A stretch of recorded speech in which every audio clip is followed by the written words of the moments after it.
A'udzubillahi minasyaitonirrajim. Bismillahirrahmanirrahim. Robbi a'udzubika min hamazati sayatin wa a'udzubika robbi ayahdurun. Robbi shrahli sadri wa yassirli amri wahlul 'uqdatam min lisani yafqahu qawli. Assalamualaikum warahmatullahi wabarakatuh. Salam sejahtera untuk kita semua. Rahayu, namaste, om swastiastu, namo buddhaya. Salam kebajikan dan sehat untuk kita semua. Kembali belajar bersama saya Abu Marlo. Seperti biasa, mari persiapkan pendengaran, penglihatan hati kita. Kita akan sama-sama membuka pikiran lagi, membuka hati lagi, berselancar lagi untuk meniti ke dalam diri yang selalu senantiasa. Mudah-mudahan program ini, pembelajaran ini membuat kita menjadi lebih punya pengetahuan, tetapi tidak hanya berhenti di pengetahuan. Mari kita transformasikan menuju kepada akhlak dan perilaku yang lebih baik. Oleh karena itu, yang terbaik dalam belajar itu adalah hening. Yang terbaik dalam belajar itu adalah hadir utuh di sini saat ini. Oleh karena itu, mari kita hadirkan diri kita utuh di sini saat ini. Mari kita menghening sejenak sebelum memulai pembelajaran. Menghening dipersilahkan.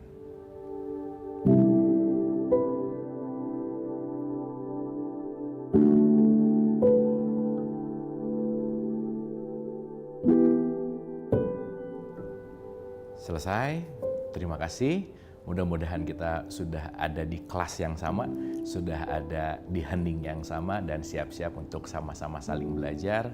Yang saya tidak bosan mengingatkan bahwa saya bicara di sini bukan berarti mau ceramah, bukan mau mentausiahi, bukan mau mengajari, apalagi merasa lebih pintar, lebih benar.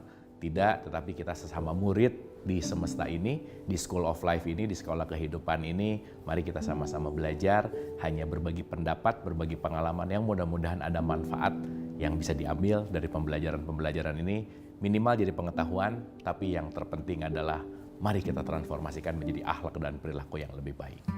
Kita sudah berbicara tentang hidup dan mati. Mudah-mudahan per hari ini mendengar kematian itu sudah menjadi sesuatu hal yang bukan menyeramkan, bukan menakutkan. Meskipun saya selalu ulang-ulang, pasti ada kesedihan, pasti ada rasa kehilangan, iya.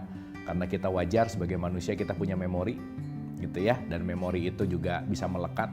Tetapi mudah-mudahan kita tidak terlarut di dalam kesedihan, ketakutan. Karena kenapa? Kematian adalah keniscayaan. Kullu nafsin zaikatul maut. Setiap yang berjiwa akan mengalami, merasakan icip-icip yang namanya mati. Tapi kita juga sudah mulai paham bahwa yang selesai itu tubuh biologisnya, tubuh fisiknya. Karena dia dari tanah akan kembali ke tanah. Maka target akhir dari tanah ini, jasad ini adalah tempat pemakaman umum. Kalau kita lebih menyadari lebih dalam bahwa siapa orang yang mati, orang yang tubuh biologisnya sudah tidak berfungsi. Tetapi jiwa sama ruhnya, dia carries on, dia melakukan perjalanan berikutnya. Karena sekali lagi, kematian adalah pintu gerbang menuju terminal berikutnya untuk nanti pada akhirnya adalah pulang. Jangan lupa, jangan terlalu betah di tempat yang sementara, karena di sini kita cuma mampir sebentar. Karena kita akan kembali ke keabadian, ke tempat kita semula. Innalillahi wa inna ilaihi rojiun. Kemarin juga kita sudah bahas bahwa hidup ini tidak linear, dinamis. Yang kita sudah pahami bahwa kedinamisan ini tidak ada yang benar-benar. Semuanya dinamis. Oleh karena itu keterbukaan pikiran, keterbukaan hati penting sekali dalam menghadapi apapun dalam hidup kita. Gitu ya, makanya kalau kita mulai menyadari bahwa hidup tidak linear, hidup adalah dinamis, kita akan sadar bahwa nggak bisa menjudge sekarang kalah, sekarang gagal, nggak bisa. Karena kenapa? Kita masih ada dalam sebuah proses gitu. Nah, untuk lebih memahami prosesnya, untuk bisa lebih menerima prosesnya, ada baiknya kita menyelami lebih dalam lagi tentang pemaknaan yang disebut dan sering kita dengar dengan yang namanya adalah takdir. Kadang banyak yang salah kaprah terhadap takdir, akhirnya dia menyerah berputus asa tanpa sebuah pengetahuan dan kesadaran gitu. Tolong bedakan antara berserah diri dan berputus asa gitu. Karena kenapa? Ketika seseorang mulai berputus asa, dia tidak mengerti skenario sebetulnya. Dia tidak mengerti sistemnya. Jadi kalau ada bilang, udah deh pasrah aja. Ada pasrah yang dengan pengetahuan dan kesadaran, itu namanya berserah diri. Tetapi ketika pasrahnya dalam konteks putus asa, orang putus asa itu pasti jauh dari ketakwaan. Orang putus asa itu pasti jauh dari kedamaian gitu. Oleh karena itu boleh dipersiapkan catatannya karena hari ini kita akan menyelam lebih dalam lagi. Kita akan berbicara tentang takdir. Oke ya. Oke, jadi kita akan memulai dulu dari pengertian secara bahasanya dulu. Kalau kita berbicara dalam tradisi Islam ada yang namanya rukun iman. Betul ya? Di mana iman yang terakhir itu adalah rukun kepada iman yang disebut kepada qada dan qadar. Nah, kadang-kadang ini rukun iman, rukun Islam itu dihafal aja. Jadi kalau ditanya tahu, hafal, iya. Bunyi belum tentu tahu, tahu belum tentu paham, paham belum tentu sadar. Kan itu poin pentingnya. Jadi kita ini sering membunyikan rukun iman atau sering menyadari rukun iman sih, kan itu yang paling penting. Khususnya hari ini kita akan berbicara tentang qada dan qadar. Berbicara konteks di dalam kitab suci, Quran selalu mengatakan begini, surat 57 ayat 3.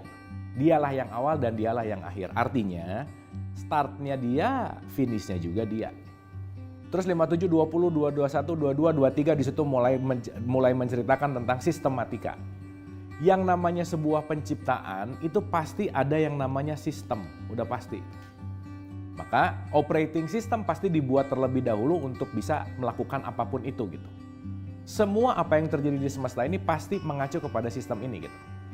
Nah, kelak nanti sistem ini sering disebut juga dengan yang namanya sunatullah. Salah satunya adalah hukum alam. Api adalah panas, itu sistem. Air mengalir dari tempat yang tinggi ke tempat yang rendah, itu adalah sistem. Itu adalah sunatullah, itu adalah hukum alam. Maka kalau kita tidak mengenal hukum alam, kita tidak akan pernah mengenal hukum Tuhan. Dan kita udah bahas ulang-ulang bahwa itu semua adalah tanda-tanda. Di surat 41 ayat 53 ada kata-kata sanurihim ayatina. Aku akan memperlihatkan kepadamu tanda-tandaku di ufuk dan di dalam dirimu. Kita juga udah bahas ulang-ulang bahwa pedoman atau petunjuk atau Al-Quran tidak hanya yang tertulis, tetapi juga lebih banyak yang tidak tertulis. La sautin wala harfun. Maka hukum alam adalah tanda-tanda atau ayat-ayat Tuhan itu sendiri yang penting untuk kita pelajari, untuk selalu kita ikro, untuk selalu kita ambil pemaknaannya. Itu poin pentingnya. Sistem atau sunatullah itu sering disebut dengan yang namanya qada gitu kira-kira.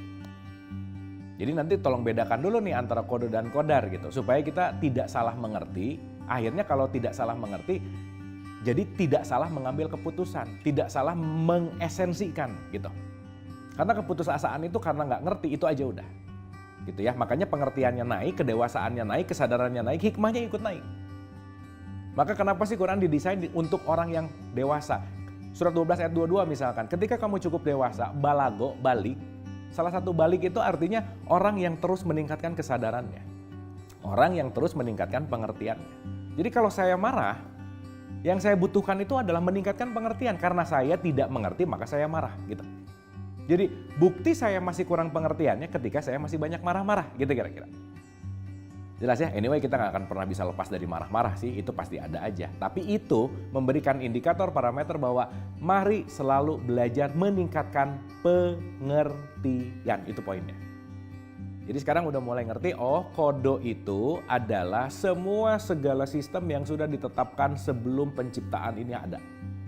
Terjadinya penciptaan atau terjadinya sistem penciptaan itu nanti dijadikan part by part dengan ukuran-ukuran tertentu gitu kira-kira. Jadi qada itu ketetapan. Keputusan Tuhan, keputusan Allah dalam menciptakan satu sistem yang nanti akan terjadi gitu kira-kira. Gini deh gampangannya. Sebelum mau syuting film, kan gak mungkin udah syuting dulu aja abis gitu kita bikin skenario-nya, kan gak mungkin.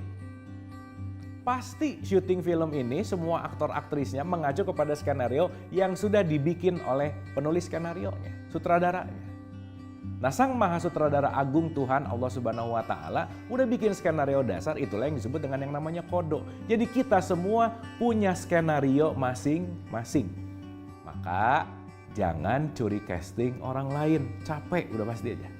Lelah, karena semakin hari semakin ingin seperti dia. Tetangga gimana pengen, orang lain gimana pengen, sehingga kita lupa untuk menjadi diri sendiri gitu. Karena kenapa? Fokusnya keluar.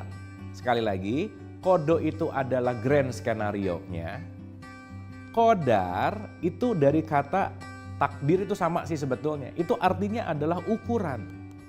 Ukuran terjadinya nanti.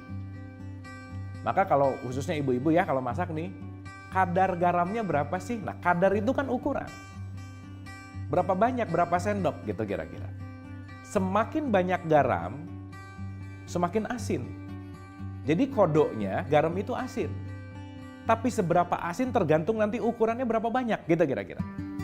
Maka kodo itu adalah sekali lagi keputusan, kodo itu adalah ketetapan, qadar itu adalah ukuran terjadinya. Dan ini akan terjadi sama kehidupan kita semua. Maka sekali lagi kita semua udah punya grand skenario masing-masing yang setiap saat itu diturunkan takdir by takdir by takdir. Maka hidup kita ini adalah dari satu takdir ke takdir lainnya.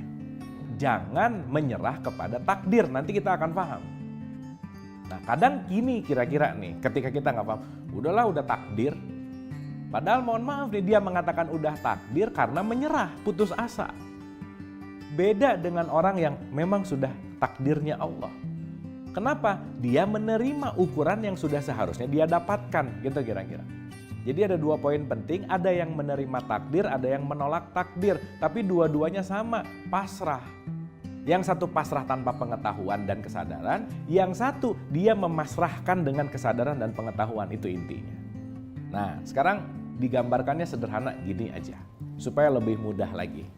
Oke, kita pakai analogi nih ceritanya. Ada kaca, ada batu. Secara kodo, batu yang dilemparkan ke kaca, itu kaca pecah. Pecah itu adalah kodo. Udah ketetapannya begitu. Jadi kita nggak bisa nolak nih, nggak bisa nolak. Makanya orang yang menolak realitas, orang yang menolak kodo tuh pasti nggak happy gitu. Stres, depresi, anxiety, semualah hal-hal yang sekarang membuat kita tidak nyaman dan tidak tenang, itu karena penolakan realitas, udah gitu intinya. Kenapa? Egonya tinggi. Berasa dia bisa mengatur kehidupannya, dia bisa membuat skenarionya, dan dia anggap bahwa skenario yang dia rancang adalah yang terbaik. Jangan lupa, nggak ada yang terbaik kecuali skenarionya Tuhan, skenarionya Allah. Itu poin penting. Kembali lagi ke kaca dan batu. Jadi, kalau batu dilemparin ke kaca, kodonya adalah pecah. Ketetapannya, keputusan skenarionya adalah pecah. Tetapi, pecahnya berapa pecahan, jadinya berapa, remuknya berapa, itu tergantung. Itu namanya adalah takdir. Yang menentukan apa? 1, batunya sebesar apa? Yang kedua, jarak lemparnya sejauh apa? Yang ketiga, kenceng nggak sih ngelemparnya? Jangan-jangan ya kalau cuma ngelemparnya gitu mungkin cuma retak. Kalau ngelemparnya kenceng, batunya lebih gede, mungkin jadi 100 keping misalkan. Tapi kalau batunya sedang dan lemparnya agak jauh, mungkin cuma jadi 5 keping pecahannya. Dan itu adalah tergantung dari dalam konteks yang namanya usahanya. Maka jangan mengaitkan atau jangan menumpukan hidup kita ini kepada takdirnya Tuhan nomor 1. Jangan. Kenapa? Karena di surat 13 ayat 11 Quran memberikan indikator dan parameter kepada kita semua. Allah tidak akan merubah keadaan suatu kaum kalau kamunya nggak mau berubah. Itu poinnya. Maka kalau sekarang ada orang yang ngomong belum dapat hidayah, gitu kira-kira. Belum dapat hidayah. Seakan-akan hidayah itu tiba-tiba datang ke kita. Ya nggak bisa, nggak gitu sistemnya. Maka di surat 28 ayat 56 dikatakan, aku hanya akan memberikan kepada yang mau. Kita nggak bisa maksa apapun. Karena kenapa? Tidak semua orang mau apa yang kita advise-kan, kita sarankan. Maka tugas kita hanya memberikan inspirasi. Maka syiar itu hanya memberikan informasi, motivasi, inspirasi. Selesai, gak bisa maksa. Kenapa? Hikmah diberikan kepada siapa yang Allah kehendaki. Siapa yang dikehendaki? Orang yang berusaha dan mau. Jadi, jangan mengesampingkan ikhtiar kita. Kita pernah bahas di dalam hidup tidak linear bahwa nomor 1 yang paling penting adalah fokus pada proses. Jangan terlalu ngarep sama hasilnya. Bukan berarti nggak boleh, enggak. Tapi ya udahlah. Karena kenapa? Kadang-kadang takaran kita, ukuran kita terhadap hasil itu juga nggak baik buat kita. Contoh, menganggap dengan hasil kerja yang luar biasa dapatnya 100 gitu misalkan. Ternyata takdirnya ukurannya cuma 50. Kalau kita tidak berserah kepada takdir, kita akan kecewa dalam hidup. Tetapi kalau kita sadar bahwa 50 yang diberikan kepada kita udah pasti sesuai sama takarannya. Tiap kita tuh takarannya beda-beda. Gak mungkin dong wadahnya 1 liter dikasih 2 liter. Gak mungkin dong wadahnya 5 liter dikasih 10 liter. Maka kalau mau memperbesar ukurannya, jangan melihat ke hasilnya, tapi perbesarlah wadah penerimaannya. Itu yang jauh lebih penting. Karena kalau memperbesar wadah penerimanya, otomatis yang akan diisikannya juga lebih besar. Sekarang kadang-kadang lebih fokus kepada pengen hasil lebih besar, tapi wadahnya nggak digedein gitu kira-kira. Wadahnya tidak diperbesar. Fokusnya ke eksternal, tidak fokus kepada internal gitu kira-kira. Jadi sekarang kalau ada kata-kata sudah suratan takdir, bukan berarti fix ini adalah takdir. Enggak. Justru kita usaha agar ukurannya, takdirnya justru bisa lebih meluas. Dan pada akhirnya kita hanya bisa menyerahkan bahwa hasil terbaik adalah hasil yang sudah ditetapkan oleh Allah itu sendiri. Maka ada sunnatullah sebagai kodok, ada kudratullah sebagai takdir. Dan kita nggak bisa lepas dari dua hal ini. Semakin banyak penolakan, semakin kita akan sulit masuk ke dalam kasih sayangnya. Semakin kita akan sulit untuk bisa pulang dalam tanda petik. Semakin kita akan sulit mendapatkan spiritual birth di dalam diri kita. Maka kenapa sih lagi-lagi kalau kita berbicara takwa gitu ya. Kan pada akhirnya kita disuruh takwa tuh. Takwa itu kenapa sih selalu belajar untuk melepaskan kemelekatan. Untuk kontrol ego. Untuk bisa memaafkan. Karena kalau nggak kesini, kita akan sulit banget menerima realitas yang nanti akhirnya akan banyak menyalahkan Tuhan. Gitu kira-kira. Allah nih gini banget ya sama saya tuh pengennya 5 dikasih 3. Pertanyaannya yang lebih tahu tentang kita tuh siapa? Pemilik kita. Jangan lupa, kita ini gak pernah memiliki apapun, bahkan gak pernah punya tubuh ini, gak pernah punya apapun. Karena kenapa? Kita ini hanya dimiliki oleh sang pemilik, yaitu Allah itu sendiri gitu. Maka yang paling tahu ukurannya siapa? Ya Allah. Kita hanya bisa dalam tanda petik, kita seharusnya dan sebaiknya fokus dalam konteks yang namanya ikhtiar. Udah yang penting ikhtiar aja. Sekali lagi yang paling terpenting ada ketetapan dan ada yang namanya ukuran. Nah sekarang ini penting sekali juga untuk kita sadari berbicara masalah takdir. Kadang kalau udah mulai berbicara takdir, udah pasrah yang gak berpengetahuan, ya udah nyerah akhirnya putus asa. Tapi mari kita masuk lebih dalam kepada takdir yang kita punya pola pandangnya adalah takdir ini adalah hukum sebab akibat. Itu poin pentingnya. Jadi saya begini pasti karena ada sebabnya. Yang direnungkan adalah sebab akibatnya. Oh saya hari ini panen caci maki nih. Oh berarti kemarin saya nanam caci maki. Udah selesai. Maka saya ditakdirkan hari ini dicaci. Kenapa? Kemarin nanam cacian. Hingga ketika kita punya kesadaran bahwa takdir itu adalah sebab akibat, kita lebih kontemplatif terhadap apapun yang terjadi. Bukan menyalahkan, apalagi playing victim gitu.